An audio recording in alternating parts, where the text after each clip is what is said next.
एक 22 साल खातून अपने 1 साल बच्चे के हमरा उसको चीज दिलवाने के लिए दुकान पर जाती है और वो लापता हो जाता है।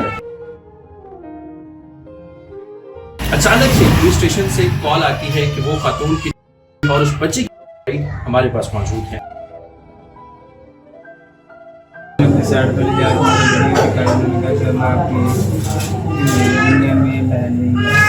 वीडियो देखी मेरे से देखा उसके निशान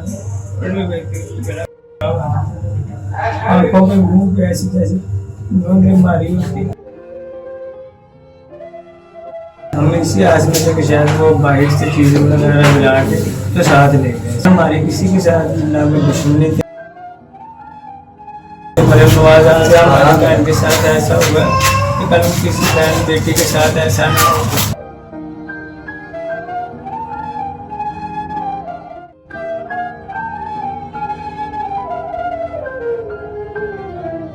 अस्सलाम वालेकुम जी, मैं हूं मीर रुहाब। इस वक्त मैं लाहौर की एक तंग गली में मौजूद हूँ। यहाँ पर एक ऐसा दिलखराश वाक़या रूनुमा हुआ है जिसको सुनने के बाद इंसान के रोंगटे खड़े हो जाते हैं। एक 22 साल खातून अपने 1 साल बच्चे के हमरा उसको चीज़ दिलवाने के लिए दुकान पर जाती है और वो लापता हो जाता है। घर वाले तलाश शुरू कर देते हैं। तलाश बिलाखिर जो है वो नाकाम रहती है। उस खातून का कोई पता नहीं चलता। फिर अचानक से पुलिस स्टेशन से कॉल आती है कि वो खातून की और उस बच्चे हमारे पास मौजूद हैं।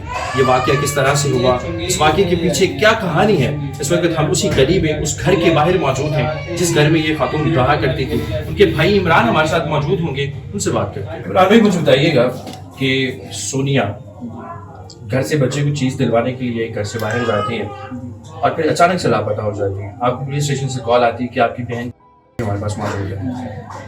आपको जब कॉल आई उस वक्त क्या कैफियत था?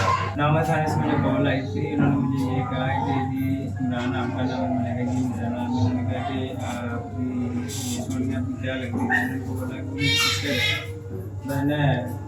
तो उन्होंने कहा कि वो हमारे पास है, तो आप नामा थाने आ गए। मैंने कहा चलो ठीक है सर, मैं नामा थाने आ रहे हैं। हम वगैरह हम सारे इकट्ठे हुए, मोटरसाइकिल निकाली। दोबारा कॉल आई, उन्होंने कहा कि जी आप इधर ही रुके हैं, इधर आ जाते हैं आपके पास, मैं एड्रेस ले। फिर हमने एड्रेस दिया, फिर वो इधर आ गए। इधर आके फिर उन्होंने वेरिफिकेशन की, तलाश की। हमने बोला कि जी आप हमसे पूछ रहे हैं, हमें भी बताएं ना कि हमारी बहन कहाँ पे है, तो मालूम आ गए। फिर उन्होंने कहा कि अच्छा बताते हैं। फिर वो सिचुएशन कैमरे चेक करना शुरू हो गए। जैसे इधर तक गली में कोई कैमरा वगैरह नहीं लगा और इस तरफ मैं मस्जिद के पास उधर चेक करते रहे। उसके बाद मैंने अपनी साइड पर ले जाकर वीडियो दिखाया। मैंने कहा कि हम आपकी दुनिया में बहन नहीं है। अगर फिलहाल उस वक्त जो हम समझते हैं मिसाल कैसे उसको पता नहीं उसकी बहन हो, तो बहुत दुख हुआ। फिर वहाँ से जब मैंने कोई वीडियो देखी मेरे से देखा उसके निशान आंखों में मुंह पे ऐसी जैसे गोंदे मारी होती। सर, जैसे ही सोनिया घर से बाहर गई और आपको पता चला कि सोनिया नहीं मिल गई, तो आपने उसको ढूंढने का जो मरहला शुरू किया, तो 1-2 रोज लगे आपको उसको ढूंढने में, यानी कि पूरा दिन भी लग गया। अगले दिन आपको कॉल आई, तो आपने रिश्तेदारों से पता किया, दोस्त अहबाब से, या फिर उसके शौहर से रब्ता करने की कोशिश की? शौहर से रब्ता करने की कोशिश की। वो फिर अगले दिन जिस दिन ये गई उस दिन उसके शौहर घर पे नहीं आया। हमने उसको कॉल की, तो यही इसने ये बोला कि मैं काम पे हूँ, अभी मैं उधर से आऊँगा, उधर मैं खर्चा देता हूँ। घर पे जो उनसे बात हुई उनकी, तो फिर शाम को जब मैं नहीं आई 9-10-11 बजे के टाइम, उसके बाद मैंने कॉल की। अगर बैठ जाती थी ये फोन नहीं था।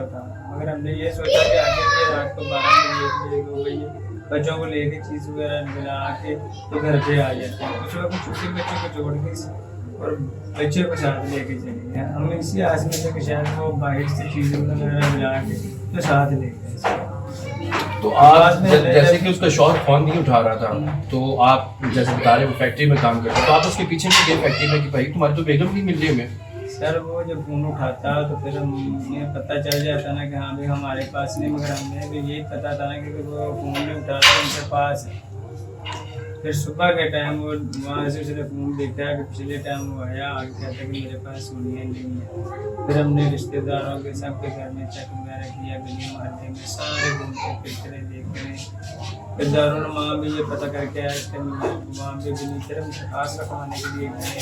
फिर जाके ये हमें फ़ोन आ गया मुनाफे थाने से, जैसे मैंने आपको बताया तो उन्होंने आके कार्रवाई की, कार्रवाई करके तो फिर उन्होंने कहा कि ये मसला आपकी। अच्छा, दोनों माँ और बेटी के जो है वो हाथ पैर बांधे हुए थे, तो आपको क्या लगता है कोई रंजिश है, कोई दुश्मनी है, क्या मामला है? सर हमारी किसी के साथ ना कोई दुश्मनी थी, ना कोई रंजिश थी, ना मेरी बहन के साथ, ना किसी मोहल्ले में या घर में या शहरों में लड़ाई झगड़ा किसी के साथ हम नहीं करते, ना मेरी सिस्टर करती थी। तो साथी सी थी। सोनिया बेसिकली काम क्या करती थी?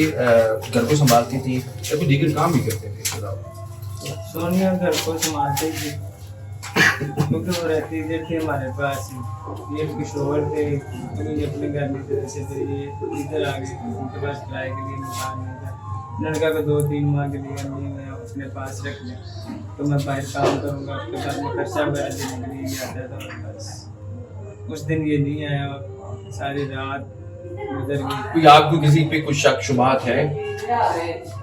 सर अभी तक कोई शक शुबहा नहीं, फिलहाल अभी तो मैं वो अपनी बहन का सीन और अफसोस नहीं आ गया देखेंगे, बाहर निकलेंगे तो बात नजर आएगी हमें तो गौर करेंगे। फिलहाल तो हमारे साथ पुलिस पूरा कानून कर रही है, अभी इंक्वायरी कर रही है हमारे साथ। और मैं मरीम नवाज को नहीं कहूँगा कि मरीम नवाज आज हमारी बहन के साथ ऐसा होगा कि कल किसी बहन बेटी के साथ ऐसा नहीं हो। नाज़रीन, हमारे साथ मकतूला के भाई इमरान मौजूद हैं, जो यकीनन इस वक्त बहुत ही दुख में हैं और कर्ब में हैं। मकतूला तो इस दुनिया से जा चुकी हैं और साथ उनके 1 साल का बच्चा जिसका नाम हमजा बताया जाता है वो भी अब इस दुनिया पानी में नहीं रहा, लेकिन शायद उसके 2 बच्चे और भी हैं। इमरान भाई, उनके 2 बच्चे और भी हैं?